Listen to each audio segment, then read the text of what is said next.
Welcome to the Papras Podcast, where we talk about anything and everything plastic surgery. I am Dr. Jean Chonko of the Philippine Association of Plastic, Reconstructive, and Aesthetic Surgeons, or PAPRAS.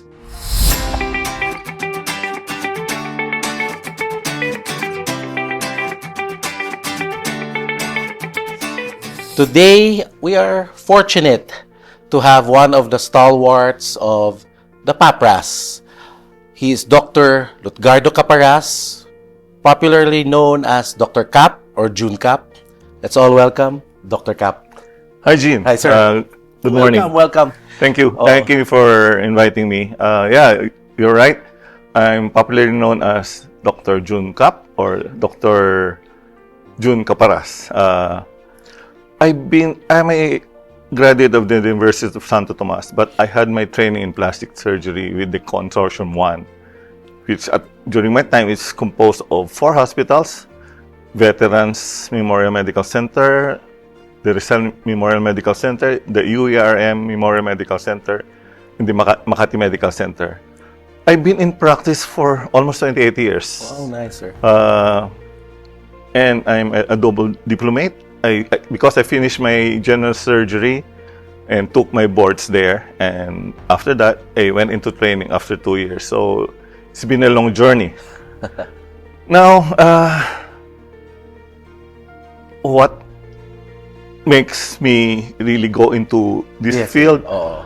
The reason why, number one, my wife is a dermatologist. Okay. Referral-based system, it's much better. But then I was influenced and inspired by my mentor that time in veterans, Dr. Gil Fernandez, the late Dr. Gil Fernandez, who did a lot of plastic surgery cases. Yes. And when I see the transformation of one patient to how she will be after the procedure, I was amazed. And because of that, why plastic surgery? I can probably go shortcut, but I really want to go into the full training. Be accredited by my society and be accredited by the Philippine College of Surgeons. Remember, the PCS only recognizes PAPRAS. And because of this, because my practice is more on the ambulatory care center, so you need to be a plastic surgeon before you can put up one. So because of that, I went to the real training, which is during my time 4 years of general surgery and 3 years of plastic surgery. And I've been practicing, as I've said, for almost 28 years. Now, why would make us different from the other specialty? Kasi, madaming sir. Yeah, there's a lot now. Nagka-claim. Sabi ko nga, in actuality, I think there's just about a little over 200 of plastic PAPRAS. But then it doesn't mean that tayo yung really authority. But on the other end, the other side, tapos lang ng boards. Pagpasa ng boards, they enroll, pay, they consider themselves ready as cosmetic surgeon, which for me is not a good background. A good background in doing as I've said, mainly my practice is about 95% aesthetic, okay, or cosmetic surgery. But then you have to have a good background in reconstruction, kasi anything that will happen, grounded ka. So because of this, when you're faced with difficult cases aesthetic-wise, makikita mo pa lang, alam mo na, ito yun, because of your background as a reconstructive surgeon too. So yun, my main interest actually, number one, would be the breast aesthetic surgeries. So what are those? Mga breast augmentation, breast lifting or mastopexy, and breast reduction. Yun ang breast aesthetics. Oh, okay. Then another would be, nasa body contouring ang aking special, ang aking forte. So what's body contouring? Tummy tuck, liposuction, and again, the breast, part of the body, body contouring procedures. So yun ang mainly ko. So what I do a lot are the breast aesthetic surgeries. I think I'm known for that. Yes. The tummy tuck, which my numbers really is more than almost 3,000 of tummy tucks already since I started my practice. Practice, And oh. right now, I'm really amazed in doing facelift. Oh, okay. Yes. I did train. I not train, be exposed in. I enrolled in a advanced course in facial anatomy. Para magkaroon akong confidence kasi nakakatakot ang facelift, right? Oo. So I went to Melbourne to attend the Melbourne Advanced Aesthetic, Melbourne Advanced Facial Anatomic course. Okay. Oh, okay. And I did observe Andrew Hacon of New York and another plastic surgeon also in New York. So right now, I think I'm doing a good number of facelift. But then, my focus also, aside from the facelift, the one that is involved also in rejuvenation of the facelift is cheruoblepharoplasty. Yeah, okay. Mayroon man difference to my technique. Most of the surgeons, especially if they do the lower, is fat removal. Mine is fat transposition. Because, sabi nga nila, what is important now is the volume preservation. So, if you have the third row, you remove the fat, mas magiging halo. So, I don't do that technique anymore. I've been doing this since 2011. Nice. So, these are the most common procedures that I do. Body contouring and facial aesthetics. And ano, sir, I'm amazed that, even for someone with, so much cosmetic experience, cosmetic procedure, surgery experience like you still manage to, hone your skills and knowledge by, as you mentioned, nag-enroll ka. Oh, yes, because that's what would make that would set you apart from the others. You have to have good exposures of the advances. Tuloy-tuloy kong ginagawa at my age. Pwede na ako mag-retire, but then I really love what I'm doing. It's basically, that's the key point of my life now. I really love what I'm doing as a plastic surgeon. And I know you're really passionate about plastic surgery. And tell us something then, sir, that you also are, into teaching and mentoring the younger generation. Oh, yeah. Sabi ko nga sa kanila, retired na ako into teaching. I am an assistant professor at the University of the UARM, Memorial Medical Center, the College of Medicine there. Okay, sir. I've been teaching for the past 25 years, so I just recently retired. Why am I doing this? Because I also love to teach. Okay. Probably can ask my trainees. I have honed and probably taught a lot of the known plastic surgeons now in the field. Yung mga tapos namin ng CON1. I'm talking about CON1, but then as I've said, we have a lot of training programs that produces good graduates too. Why am I doing this? Because I want to leave a legacy. Not really a legacy, but then for these younger surgeons to continue what we're doing. Para mapangalagaan nating specialty. Yes, Because for me, this specialty should be apart from the other specialties doing this. I'm not saying they're not doing good works. I think we have to admit that na may mga gumagawa rin maayos sa kanila. But for me, they should go to the process of having a good background in general surgery and train in plastic before they can go into cosmetic. That's my passion, to teach and mentor the new trainees. Alam mo, surprisingly, there was one mentor of trainer of mine, a child of a known cosmetic surgeon who I trained with us because it's the dad who told her go into plastic surgery training. It means the dad knew the difference of the two. Yes, recognizes plastic surgery. Recognizes plastic surgery. Gulat ako, ba't kandito ka sa amin? Sabi ko, that's what I told the trainee. It's my dad who encourages me to go into plastic surgery training because the dad really wanted to go into plastic surgery, but for some reasons, naging cosmetic surgeon siya. But I'm not saying, I'm not belittling them. Some of them are doing good works. We have to admit that. Dahil marami sila, and they really go out of their way to attend conferences. Yan ang sinasabi ko sa atin. The younger ones, they should start attending conferences abroad because you can learn a lot. Not what you read before. Sabi ko, mababasa ko lang yan sa journal.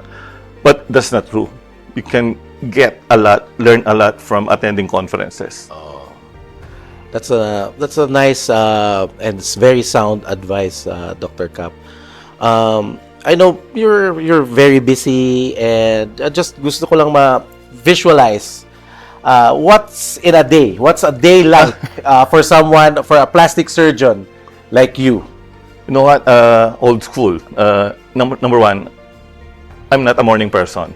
I'm a night person. I start my work at 11.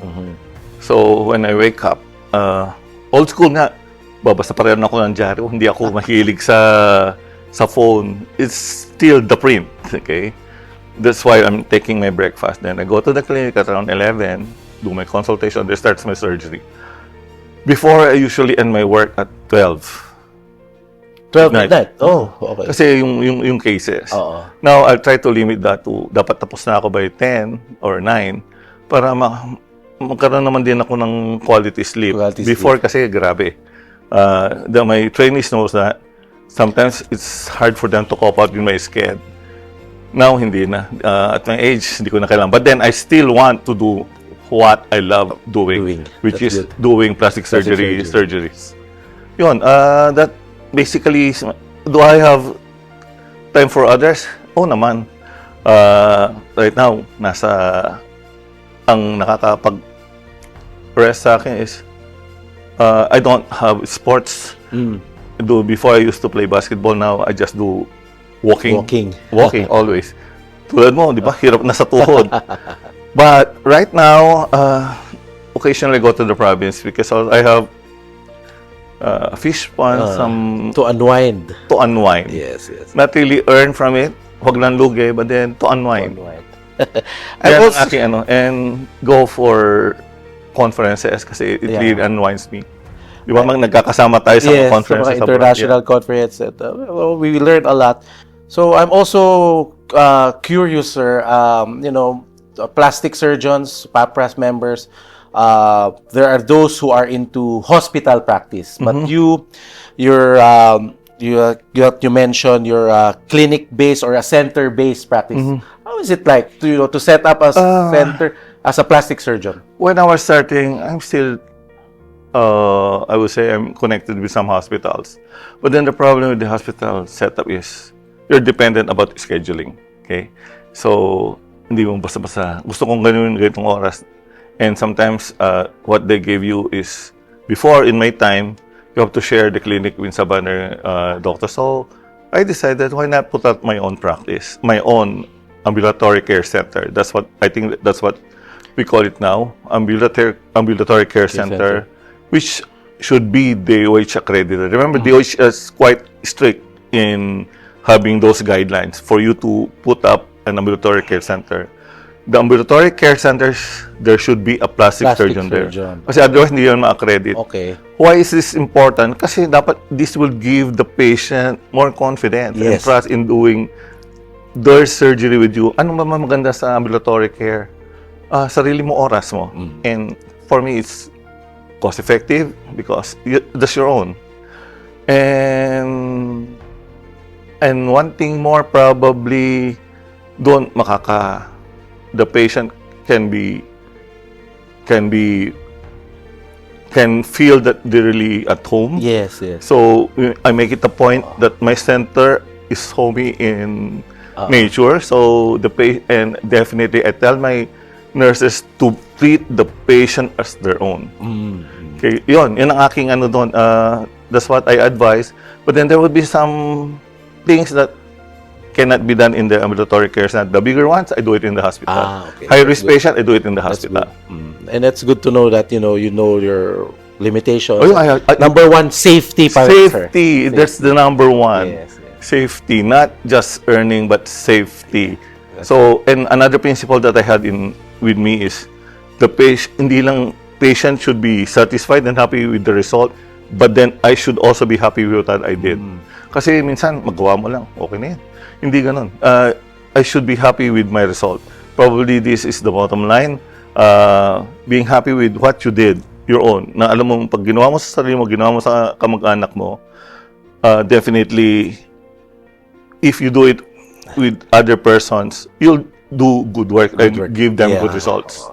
That's a very good way of looking at things, sir. Before, we wrap up and, I'll let you go.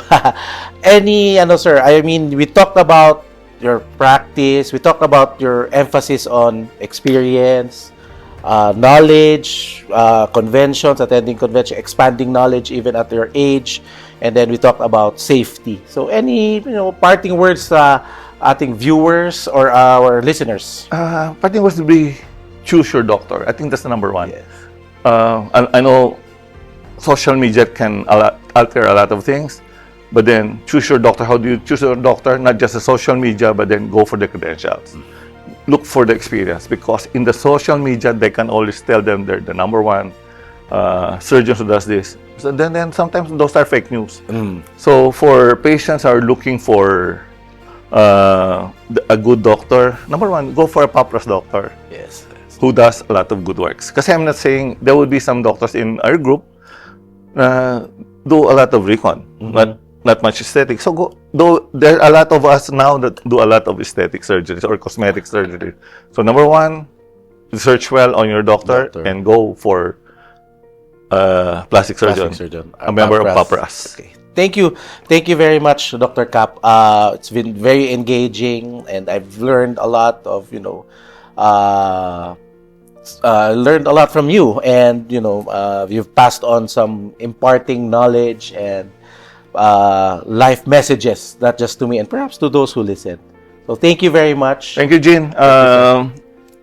Thank you for honoring me with an invitation to talk with you on how I go about my practice and how I go about some aspect of my life. Thank you, sir. Thank you. So that wraps up our edition of the Papras podcast. So remember to log in and follow us also in Instagram, papras.ph. And we also have a Facebook page. So again, this is the Papras podcast, where we talk about anything and everything plastic surgery. Thank you.